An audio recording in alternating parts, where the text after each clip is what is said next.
With my recent videos on how to operate the mortars, there's one thing that's being left out, and that's the forward observers. So today I'm going to show you guys how to adjust indirect fire. Now my resource is a manual from the US Army that was distributed in May of 1990. So this resource that I'm using is period 2 Armor Reforger, since Armor Reforger is set in 1989.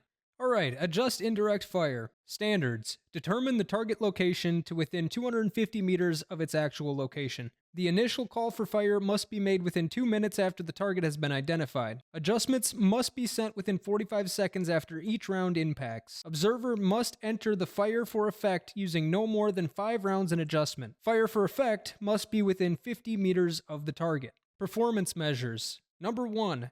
Formulate and transmit the initial call for fire. So in order to formulate and transmit the initial call for fire, you need to A. Locate the target by grid coordinates or shift from a known point to an accuracy of 100 meters. B.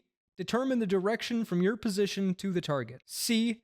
Transmit the call for fire to the fire direction center on the fire net. Include the following elements in sequence. 1. Observer identification, which is your call sign. 2. Warning order, which is an adjustment of fire. 3. Location of target. 4. Description of the target. What is it? Is it troops? Is it armor? Number 5. Method of engagement. Number 6. Method of fire and control. There's a warning here that says, if target is within 600 meters of friendly troops, announce danger close. Alright, performance measure number 2.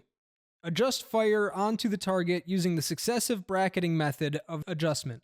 In order to use the bracketing method, you need to A. Spot each round when it impacts as over or short, right or left of your target. You do that by doing number 1. When the first range spotting is observed, make a range correction which could result in a range spotting in the opposite direction.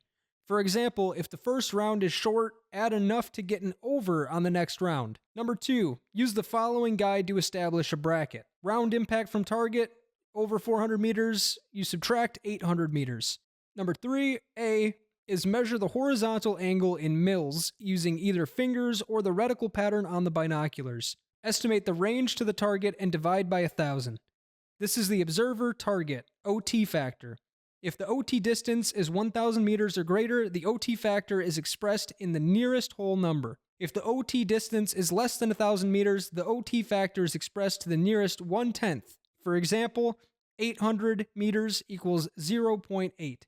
Multiplying the OT factor by the deviation measured in mils produces deviation in meters. Part 2 will be out as soon as this is uploaded, so go check that out too.